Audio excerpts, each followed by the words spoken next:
like a lot of you, he has a lot in common with you. He's like a lot of you who are here tonight. He's from a small town in Texas. He listens to music that nobody fucking understands, and he's always grumpy, and I fucking love him. Will you do me a favor? A big round of applause for Leo Garcia!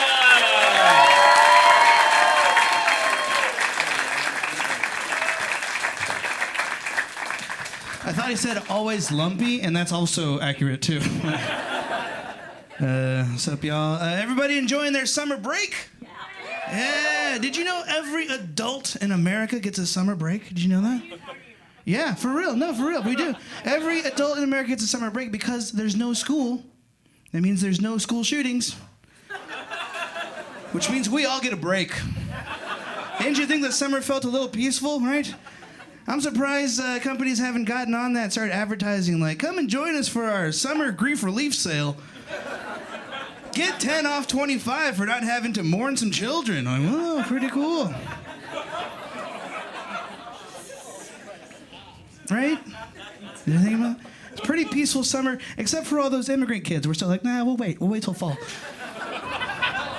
No, I'm brown. Fuck y'all. I'm brown. God damn it. I am following my passion. I have 3 jobs. I work at Urban Axis, right? I work at GameStop, and I also do this, because my real passion is entertaining white people. It's what I'm best at. It's what I'm best at. I'll shuck and jive for your dollars all goddamn day. Right. I'm just gonna drink to that. That was a fun break. But y'all's entertainment choices are fickle. You'll choose things that I did not see coming. Right now, my biggest competition is Stranger Things, Marie Kondo, and videos of people whispering on the internet. ASMR videos, I have no idea how to compete with that. I have no idea how to compete with that. And then they eat like fries quietly. A million views! A million views. I don't know how to compete with that. As the other white folks said earlier on the show, we do live in crazy divisive times. We live in divisive times. Alabama's got that abortion ban. Boo, fuck Alabama. Fuck Alabama, right? I think the free market should step in. I think products should start advertising their dangerous side effects just to help out the folks of Alabama. Marlboro cigarettes. Alabama's Plan B. That joke is a kick in the gut, which is, of course, Alabama's Plan C.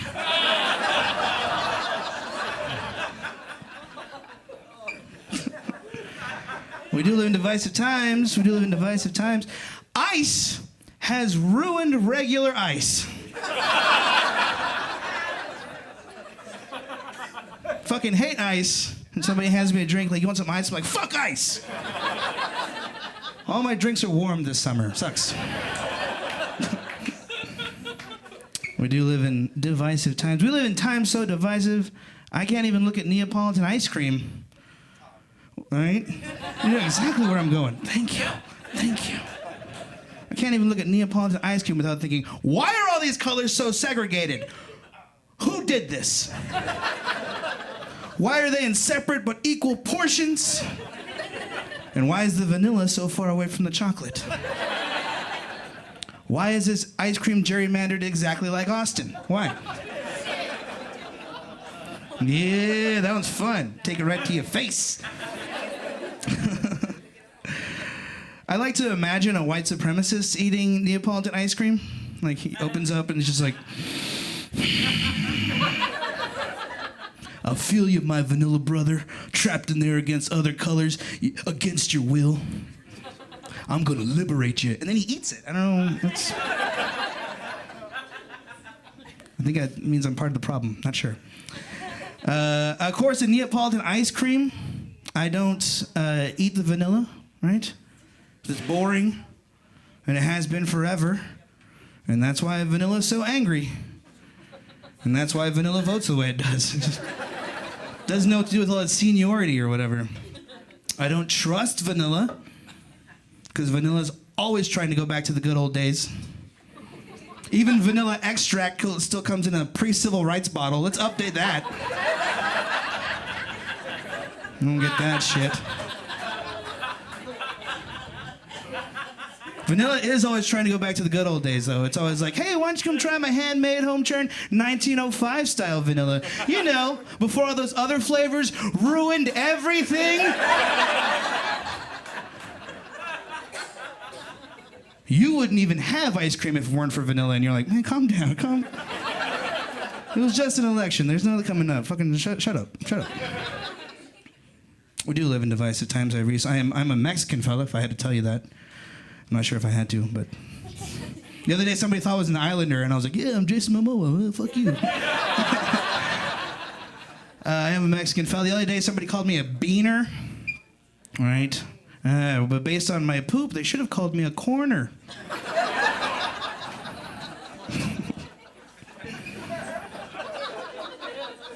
I love it when you get called a racial slur. This might be a little hard for you to relate to, but when you get called a racial slur and your white friends kind of step in and try and like what I didn't know is that there's a hierarchy of racial slurs and white people know all of them. So when I told my friend, I was like, yeah, I got called a fucking beaner, and he was like, well, it's not the worst. Okay.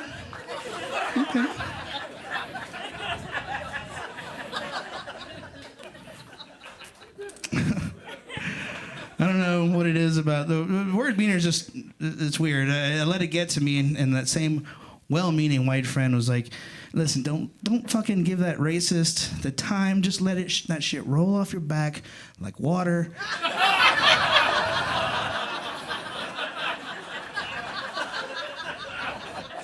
Pretty sure that's one of our other racial slurs. I don't know. But times are tough, so you got to do what you got to do to try and, relieve some tension. I've been watching old movies I liked as a kid, right? I watch them as an adult, try and breathe a little brevity into my life, right? Teenage Mutant Ninja Turtles, love that movie. But now that I'm older, I realize the most fantastic, unbelievable thing isn't the ninja or the mutagen. It's just the fact that they're a family that loves each other.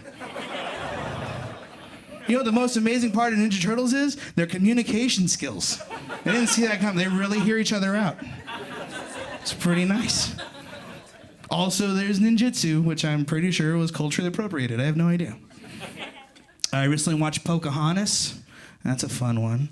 I'm older, though. I've been through relationships. It bugs me. Pocahontas asks John Smith impossible questions in the form of a song, and then she gives him no chance to answer. And now I feel bad for John Smith, because Pocahontas is over here like, have you ever heard the wolf cry to the blue corn moon? Or ask the grinning bobcat why he grins? And I want John Smith to be like, me? No. No, I just got here.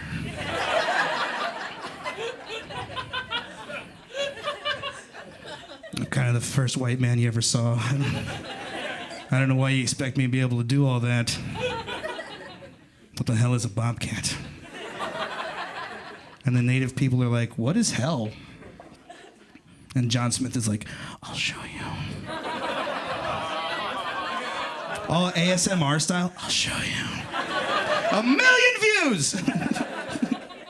If you take out the melody and the rhythm to that song is just an ancient native INS questionnaire. That's all it really is. They're like, you can imagine them standing on the shoreline, like, all right, next, come on, off the boat, come on, next. All right, what's John? That's a stupid name. All right, John, so can you sing with all the voices of the mountain? You can't? Typical John. Can you paint with all the colors of the wind? That's an important one for you to get a job here, John. You need to get off that lazy-ass boat and pull yourself up by your moccasins, be a real man.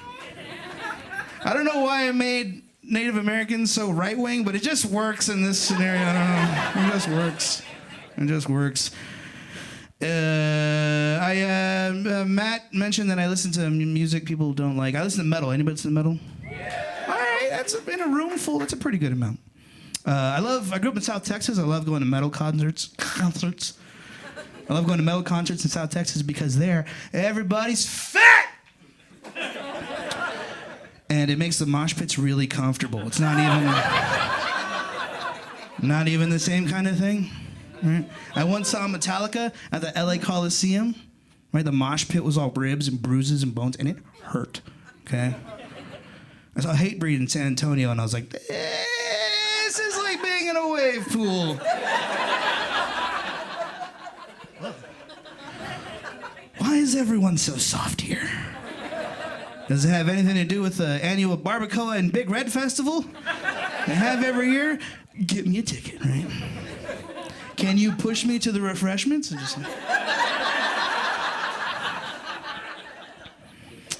I haven't listened to metal my whole life. I've been wearing metal t-shirts my whole life, and it's pretty easy to rebel when you're a kid with a metal t-shirt, because you're like, this is my favorite band, and shut up, Mom, or whatever it is, right? But I still wear them. I'm in my 30s. I'm married. We have a mortgage, a couple of dogs. I don't know what I'm rebelling against at this point. At this point, this is just a really aggressive Garfield t-shirt. That's all it really is. It's like, I hate Mondays, and I love lasagna. I don't know another Garfield quote. I don't know, I kept doing that. They say comedy comes in threes, but you can tell right there, it did not.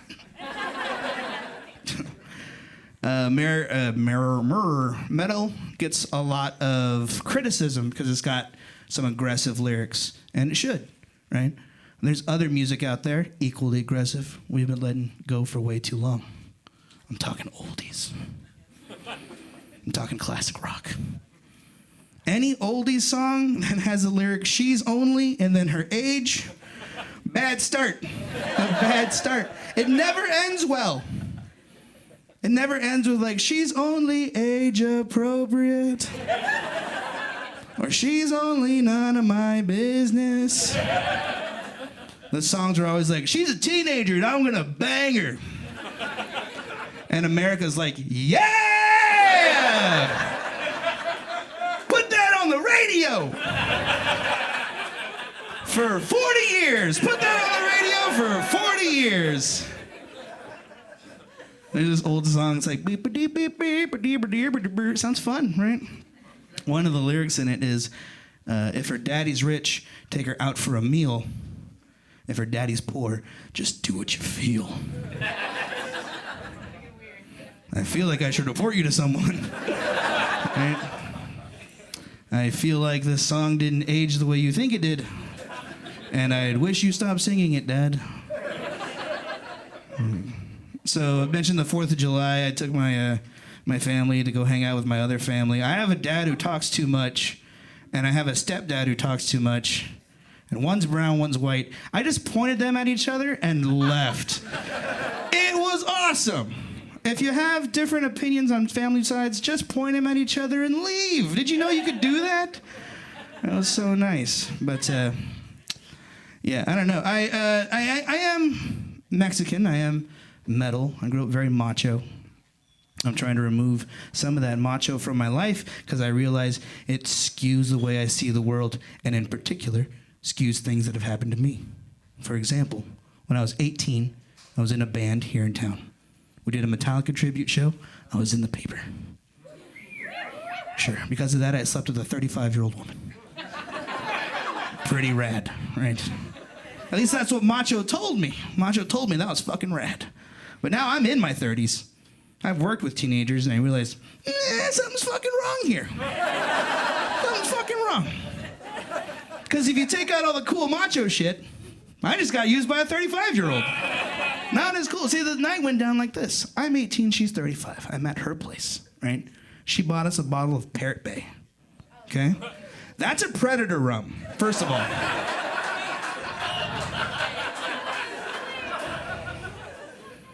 She bought us a bottle of Parrot Bay, and then she drank nothing. should have been a red flag. But I was 18, I was naive, and I was like, more for me. I can't even buy this for myself yet, and somehow you're okay with it. More for me. She had a hearing aid. She told me that she was by a lightning blast when she was a kid. The thunder blew her hearing out, and I was like, I'll believe anything. I can vote now. I'm 18. 2 years later, I'm in a basic ACC health class learning that you can lose your hearing from syphilis. Wanted to throw my dick away. Skip it like a wobbly rock. Just fuck this. This rock pulls to the left. Fuck that. I don't mean that shit.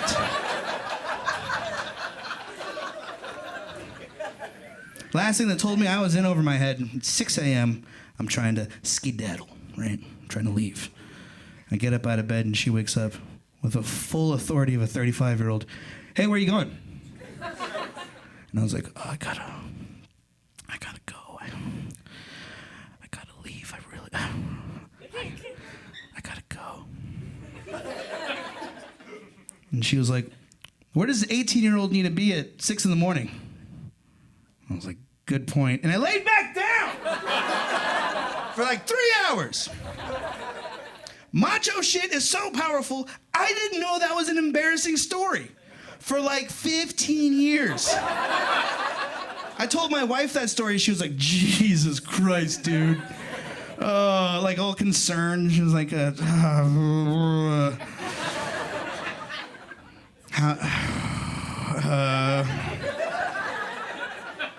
how was that walk of shame? And I was like, shame? I banged the lady. She was like, did you? Is that what you think happened? Oh, okay. I'm lucky, though. I don't have to worry about any of that stuff. I'm married. My wife's white. I'm brown. So together, we're brave. Next life event is kids. We don't want any because it looks like they suck. I'm not 100% sure. I have friends that have kids. They're exhausted. They look beat up, but they tell me that it's worth it. But that's how I feel after day drinking and night pizza. Right? So maybe I'll just stay where I'm at. Maybe I can have that feeling and not have to go through so much. That's all I'm saying. I have some friends that are trying to have kids. They're having medical problems, can't have kids. Very sad. If you're into that sort of thing. But if you're not into having kids, what they're afflicted with sounds great! Sounds great! Are you kidding me? You mean you get to do it all the time and no babies for free? That's rad as hell. For free. They did... You get where I'm going, right? That's fine. These people, though, they did everything under the sun to have a kid. They did everything under the sun. They did in vitro. They had their own hashtag. Nothing seemed to work. So finally they announced they were successful. Doctors were successful, and they were going to be having a baby. And I immediately unfriended them. Because they announced it this way. It's a miracle. With a lot of thoughts and prayers and a little science. We're going to have a baby. And I was like, oh, hold up. A little science? A little science? You mean the way the ocean has a little salt? The way the desert has a little sand? The way I'm carrying a little extra weight? The way this joke is going on a little too long?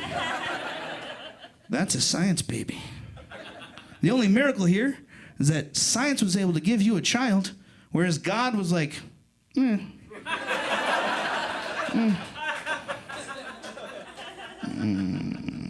God looked at the task of giving them a baby the same way I look at a bowl of fruit.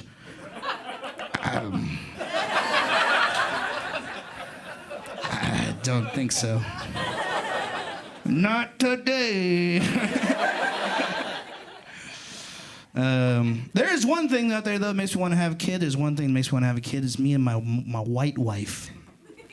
Her parents voted for Donald Trump. Yeah, so I want to give them a brown grandbaby so bad! Oh, my God! I don't know if that's a good reason to have a kid. Revenge. But I want to. I really do. But I am an educated fella. I know how phenotypic traits are diffused. I might not get the dark brown baby I want. Okay? My wife is Polish and German. I'm Mexican, which is Spanish and native. Okay? That's 3 whites and a brown. All right? There's a whole Punnett square's worth of disappointing outcomes that could happen. I could have a short white baby. That'd be awful.